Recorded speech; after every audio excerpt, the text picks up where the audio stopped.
여러분 안녕하십니까? 아침의 광장 박은정입니다. 지난 2월에 출범한 대구정책연구원이 대구 미래 50년 비전을 제시하고 앞으로의 전략과 정책 방향을 논의하는 첫 토론회를 열었습니다. 지역에서는 대구 싱크탱크로서의 연구 역량과 정책 개발을 바라고 있는데요. 오늘 인터뷰에서 박양호 원장의 얘기를 들어봅니다. 또 키워드로 보는 지역 정치권 소식도 전해드립니다. 5월 17일 수요일 아침의 광장, 오늘도 시사 비타민 알차게 챙겨드리겠습니다. 먼저 이 시각 교통 상황과 날씨부터 듣겠습니다. 윤가영 리포터. 네, 먼저 고속도로입니다. 중앙고속도로 춘천 방향으로는 다부터널 일대로 차간 간격 좁히는 모습이고요. 중부내륙고속도로 양방향으로 성서 나들목 일대 속도 잠시 줄입니다. 이어서 시내도로입니다. 아영로 파티마 삼거리에서 큰고개 오거리 방향으로 작업 중인 구간이 있어서 우회전이 어렵습니다. 구간 지나신다면 참고하셔야겠고요. 신천대로 서대구 나들목 방향으로는 전 구간 차간 간격 좁혀서 이동하는 모습입니다. 팔달교 위쪽으로도 도심으로 나오는 길 어렵습니다. 구마로 쪽으로는 성당 내거리에서 감천 내거리 방향으로 각 교차로 신호 2번 정도는 예상하셔야겠고요. 화랑로 강촌마을에서 효목 내거리 방향으로는 신호에 따라 밀림과 풀림 반복하겠습니다. 마지막으로 날씨입니다. 어제도 많이 더웠는데 오늘도 대부분 지역 30도가 넘는 뜨거운 무더위가 이어지겠습니다. 특히 낮 시간대에는 자외선 지수도 매우 높음이 예상되고 있어서 바깥 활동하신다면 유의하셔야겠고요. 오늘 아침 기온은 어제와 비슷하게 출발합니다. 대구 17도, 안동이 14도로 출발하고요. 낮 동안에는 기온이 급격하게 올라서 대구와 안동이 32도, 김천과 포항은 33도로 예상됩니다. 현재 대구의 기온은 22.3도, 습도는 61%입니다. 지금까지 윤가영이었습니다.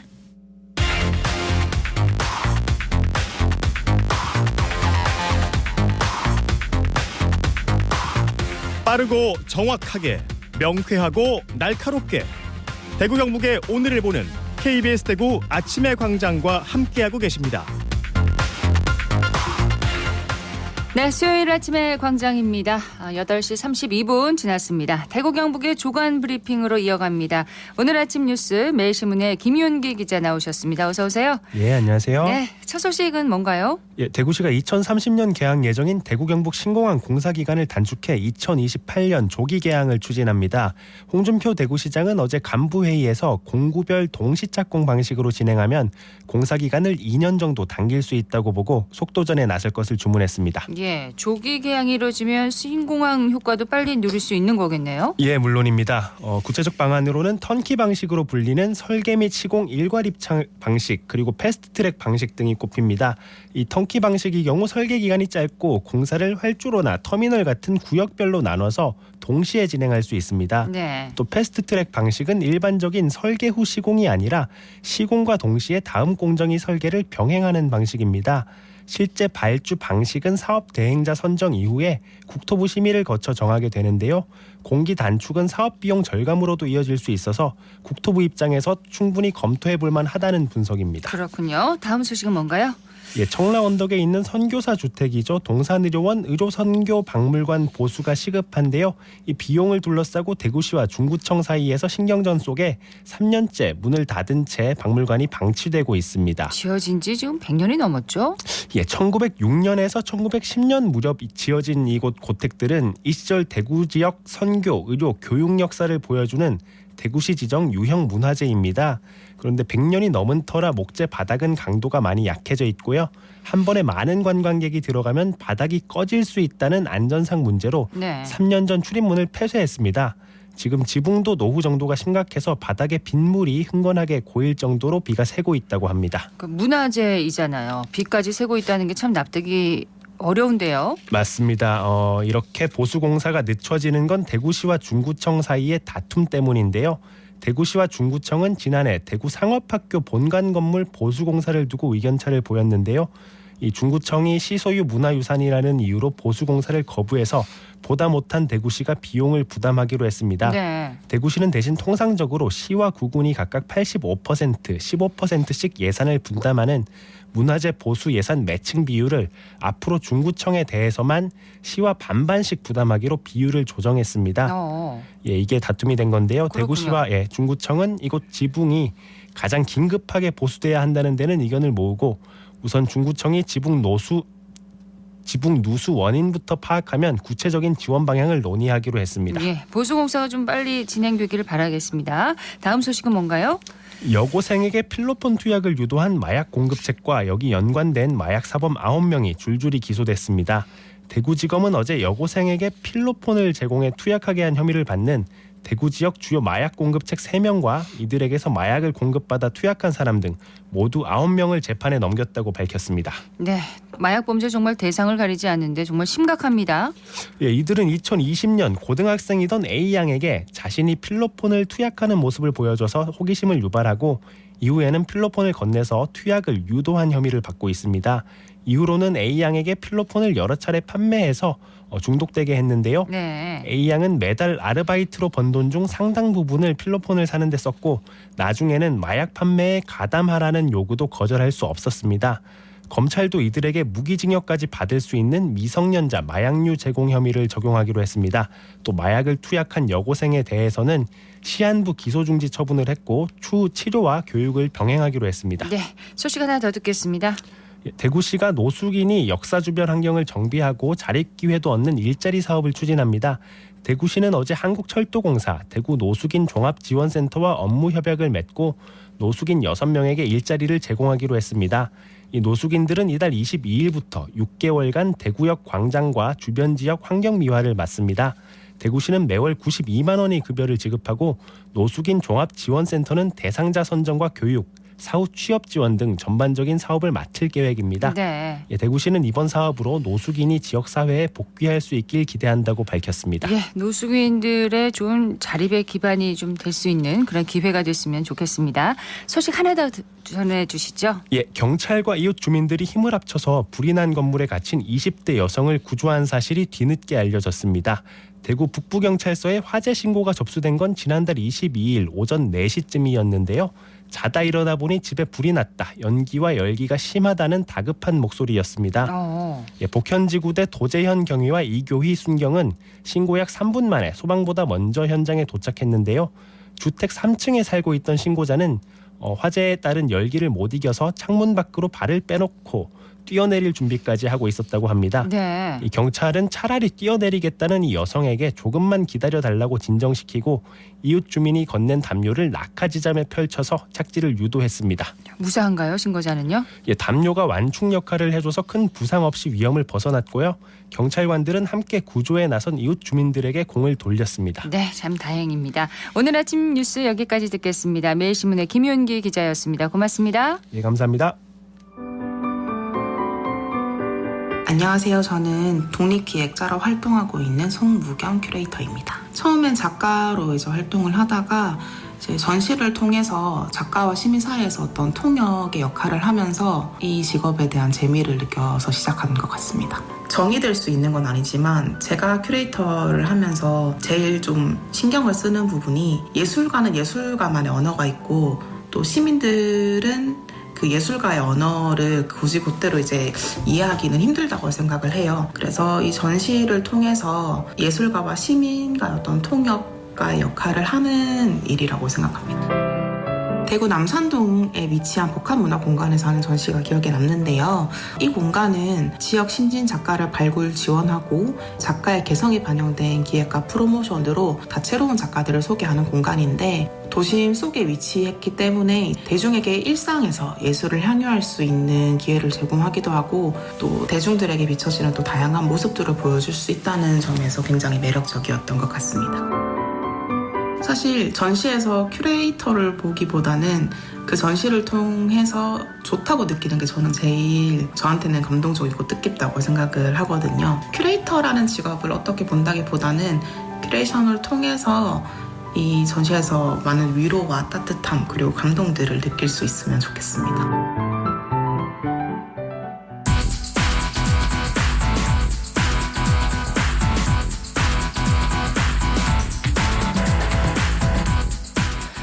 5월 17일 수요일 아침의 광장 함께하고 계십니다. 8시 40분 지나고 있습니다.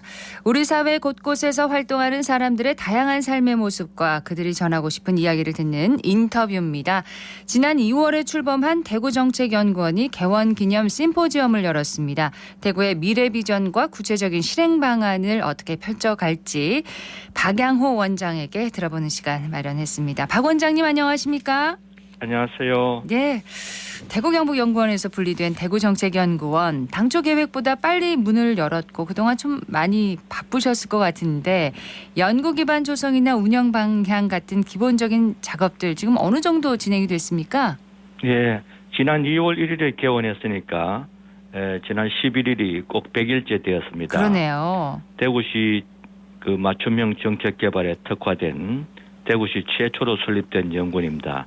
그 설립 취지에 맞춰서 비전을 세우고 조직 시스템도 창의적으로 만들었습니다.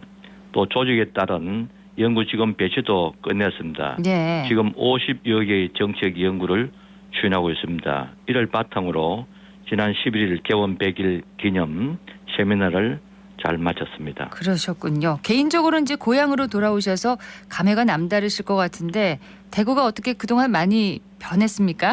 예, 대구가 많이 변했습니다. 노후화된 그 도심지를 재개발 또 재건축해서 주거지역 등의 스카이라인도 많이 달라졌습니다. 또 신천도 시민 체감도가 높은 수변공원으로 변모했고요. 네. 또 대중교통도 많이 좋아졌습니다. 그러나 첨단 신산업으로 산업을 개편해 지역 경제 성장을 새롭게 하고 양질의 신규 일자리가 많이 만들어져야 하는 큰 숙제가 놓여 있습니다. 다행히도 지금 파워풀 대구 그리고 대구가 세계로 높이 뻗어가는 대구 굴기를 향한 핵심 정책들이 추진되고 있어 기대가 큽니다. 네. 예. 자, 그렇다면 대구정책연구원이 제시하는 대구의 미래의 비전은 어떤 모습인가요?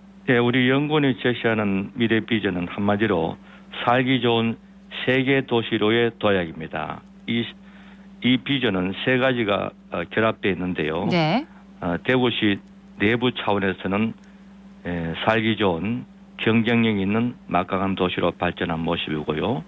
두 번째 국토 공간 차원에서는 대구시가 국토 균형 개발을 선도하는 전략적 요충지로 변화한 모습이고요. 네. 마지막 국제적인 차원에서는 글로벌 신중심지로 대구시가 도약하는 것인데 이 세 가지가 모여서 결국은 모두가 살기 좋은 세계 도시로의 도약 이것이 큰 비전입니다. 그렇군요. 지난주에 이제 대구정책연구원 개원 기념 심포지엄이 열렸는데 대구 미래 50년이 어떻게 만들어갈지 핵심 전략들은 좀 구체적으로 제시를 하셨나요? 예, 이번에 개최된 개원 기념 대구 미래 50년 심포지엄은 의미 있고 중요한 자리였습니다. 첫째, 대구 미래 50년 번역 모델이 제시되었습니다. 대구 미래 5대 혁신 과제가 결합되어서 향후의 세계 경제 장기 사이클과 연동되어 대구를 움직이는 힘을 발휘하는데 그 힘이 이른바 이번에 제시된 대구 슈퍼 이노베이션입니다. 네. 그 대구 5대 혁신 과제는 잘 아시다시피 신공항 혁신, 또 신산업 혁신, 또 군위군의 편입에 따른 더욱 넓어진 메가대구 혁신, 또 청년이 모이는 청년대구 혁신, 마지막으로 우리 동네 생활권 혁신입니다. 네. 크게 둘째는 대구 5대 혁신과 대구 슈퍼 이노베이션이 작동해서 대구 미래 50년의 변화상을 여러 가지 변화상을 창출해 나갈 것이라고 전망했습니다. 예를 들면 2030년 이전 2028년도 될 수 있고요.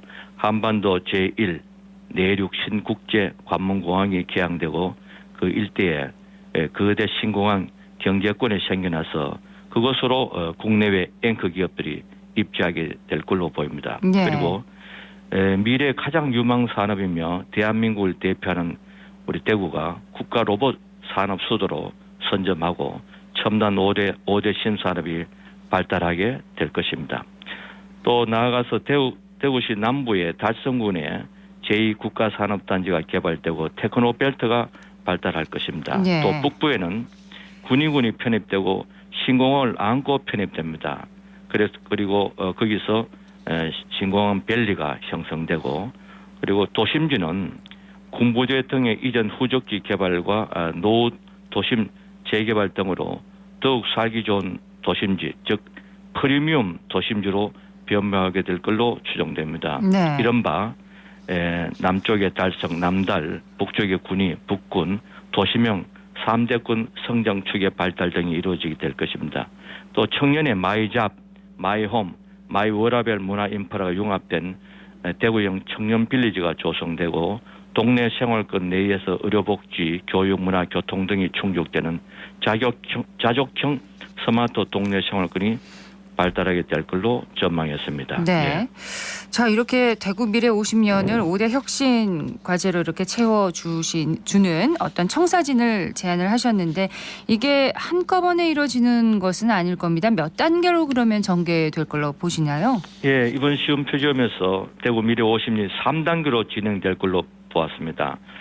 대구 미래상이 3단계에 걸쳐 2022년, 2023년부터 신공항이 개항되는 2028 또는 2020년까지가 1단계로서 이 기간에 대구 슈퍼 이노베이션이 시작되고 구축 기반이 만들어지게 될 것입니다. 네. 대구 신성장기입니다. 2단계는 2030년부터 세계 경제가 또 하강기에서 상승기로 변화됩니다. 그게 2045년까지입니다. 그래서 2030년부터 2045년까지 이 기간은 슈퍼 이노베이션이 성숙되고 개발 투자가 확대되는 고도 성장기입니다. 네. 마지막으로 3단계는 2045년부터 세계 경제가 다시 화랑의 피크를 이루는 2070년까지인데 이 2045년부터 2070년까지 이 기간에 슈퍼 이노베이션이 재혁신되고 초첨단화되어 번영하게 될 것입니다. 그래서 네. 이 기간은 가속 성장기고 이를 통해서 대구시 1인당 총생산이 전국 탑 3위권으로 조기 진입하게 되고 또 신공항과 후적기 개발 사업 등의 향후 20년간 100조 원 정도의 건설 경제 효과가 창출될 것으로 보았습니다. 자, 이렇게 장기적이고 큰 혁신안을 어떻게 정책으로 녹여낼지 대구정책연구원의 역할이 매우 중요할 것 같은데 그러면은 구체적인 성과 도출은 그럼 언제부터 나올 수 있는 건가요? 예, 구체적인 성과는 금년 하반기와 내년 초부터 나오게 될 걸로 전망됩니다. 왜냐하면 그때부터 연구 결과가 나오기 시작하니까요. 네. 또 보다 구체적이고 과학적 연구를 해서 적시에 또 고품질 정책 연구 결과를 도출해야 합니다. 그리고 연구 결과가 결국은 정책으로 연결돼야 되는데 우리 연구원에 고위 공무원 5명이 파견되어 있습니다. 이분들이 정책화하는 팅크탱크의 그 플랫폼 역할을 할 수 있을 것입니다. 네. 앞으로 대구 미래 50년을 5개년 계획으로 1차 5개년 계획, 2차 5개년 계획 이렇게 순차적으로 계획을 수립해서 추진해야 될 것 같습니다. 자, 그런데 최근에 한국은행 대구경북본부가 조사한 지역 경쟁력 현황과 시사점 보고서를 보면요. 대구 경쟁력이 17개 시도 가운데 10위, 상당히 낮습니다. 미래를 향해 가면서 현재 대구에서 먹고 사는 문제도 좀 해결을 해야 하는데 우선 시급한 과제 뭐라고 보시나요? 예, 가장 시급한 사안은 무엇보다도 첨단 신산업으로 대구 산업 구조를 대개편하는 것입니다. 그러자면 국내외 기업이 입지해야 되는데 네. 이번에 신국제 공항이 건설되면 산업 구조 개혁과 앵커 기업 유치가 활성화될 것입니다. 특히 파격적 인센티브를 부여하는 제도 개혁이 수반되어야 되고 스위스처럼 기업과 대학, 연구소 등이 역대급 협업을 해서 기술 개발을 창출해야 될 것입니다. 네. 이렇게 산업 구조를 재편하고 달라지는데 대구정책연구원이 좀 큰 역할을 해주기를 기대를 하겠습니다. 연구원이 뭐 큰 정책 과제 연구도 하지만 또 신속한 현안 분석과 대응 방안 등을 제시하는 보고서를 내면 또 많은 분들이 관심을 가지고 살펴보거든요. 이런 부분도 좀 많이 좀 관심을 가져주셨으면 좋겠는데요. 계획이 있으신지 간단하게 좀 얘기를 해주십시오. 맞습니다. 이 정책 연구 결과를 쉽게 풀이해서 정책 브리프로 만들어 시민들과 공유하고 좋은 의견을 수렴하겠습니다. 그리고 대중교통 개선 연구라든지 대구 광주 고속철도 사업 예타 면제 같은 특별법 연구 같은 시급한 연구가 있습니다. 이 연구도 빨리 해서 시민과 온라인 또는 오프라인으로 공유하고 의견을 수렴해서 좋은 정책 개발에 힘쓰고자 합니다. 네, 오늘 말씀 고맙습니다. 예, 감사합니다. 대구정책연구원의 박양호 원장이었습니다.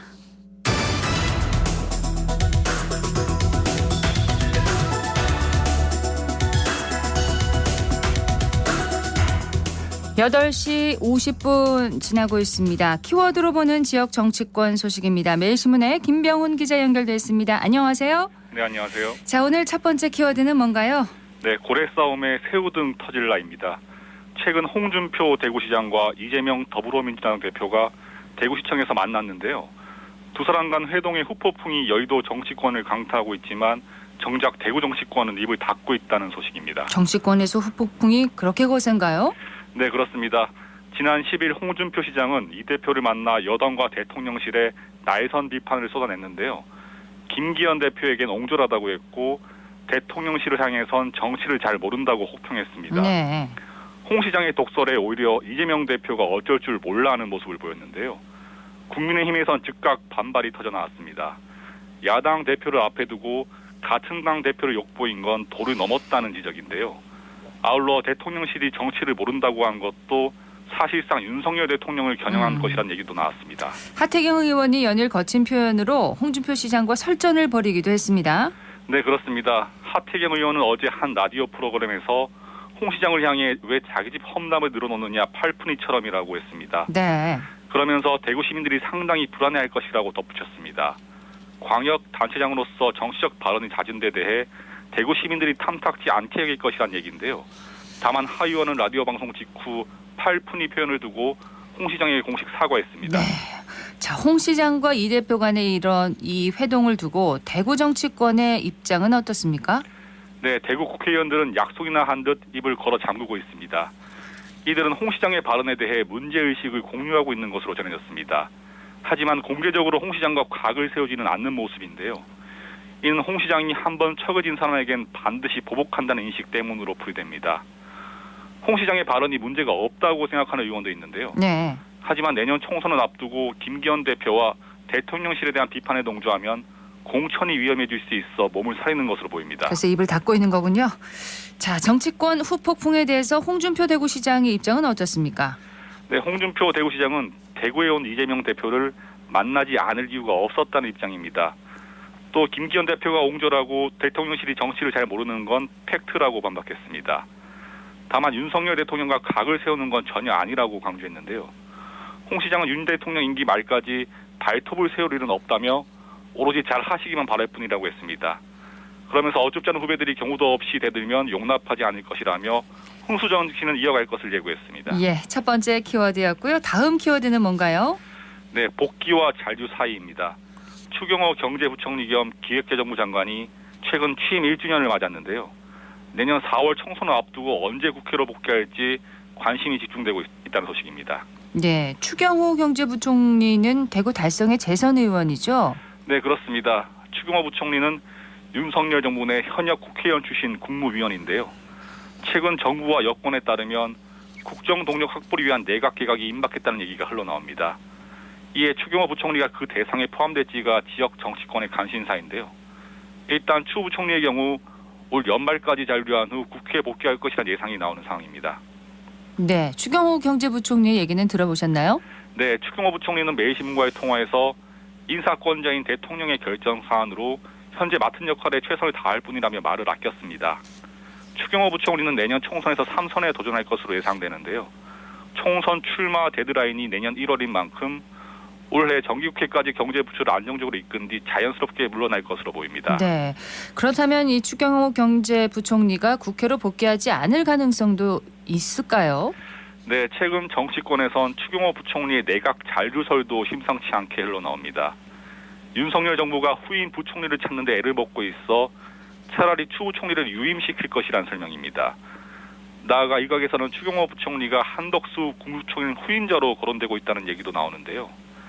내년 총선을 앞두고 당 텃밭인 대구 경북 지지율이 오르지 않자 지역 출신의 추 부총리를 국무총리로 임명하며 반등을 노릴 수 있다는 겁니다. 네.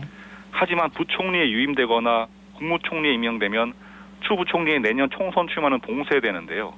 추 부총리의 선택에 따라 국회에 복귀하지 않고 내각에 남을 수 있는 겁니다. 네, 내각에서 중요한 역할을 한다면 지역으로서는 좀 환영할 일이 아닌가요? 네, 그렇습니다. 하지만 내각뿐만 아니라 국회 내에서도 추 부총리의 역할을 기대하는 목소리가 큰데요. 재선인 추 의원이 내년 총선으로 3선이 되면 국회의원에 꽂힌 상임위원장을 맡을 수 있습니다. 경제부총리 출신의 상임위원장은 그 영향력이 상당할 것으로 예상되는데요. 이에 지역 정치권에선 경제통인 추부총리가 TK 정치권의 핵심 자원으로 역할을 해줄 것을 요구하고 있습니다. 네. 이른바 추경호 역할론인데요. 추 부총리 역시 내각 잔류보다는 지역구인 대구 달성으로 돌아와 3선에 도전하는 것을 강하게 희망하는 것으로 전해졌습니다. 네. 추경호 경제부총리 겸 기획재정부 장관이 복귀와 잔류 사이에 어떤 선택을 할지 국민들은 지켜보도록 하겠습니다.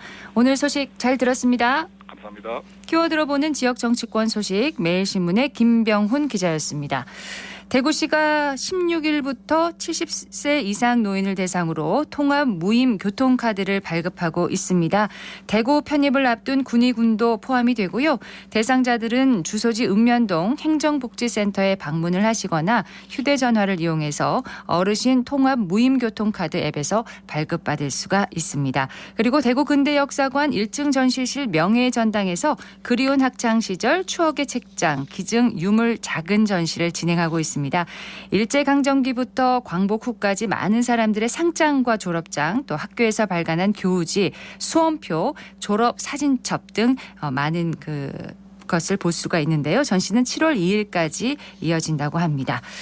대구 경북 지역 오늘도 때이른 더위가 이어지겠습니다. 낮 최고 기온은 대구와 안동이 32도까지 올라가겠고요. 군위는 34도까지 오르는 등 때이른 무더위가 이어지겠습니다. 미세먼지 농도는 보통 수준을 보이겠고요. 경북 북부 동해안을 중심으로 오늘까지 강풍이 이어지고 내일부터는 날이 흐려지면서 기온이 떨어지겠습니다. 아침의 광장 오늘 순서 여기까지입니다. 고맙습니다.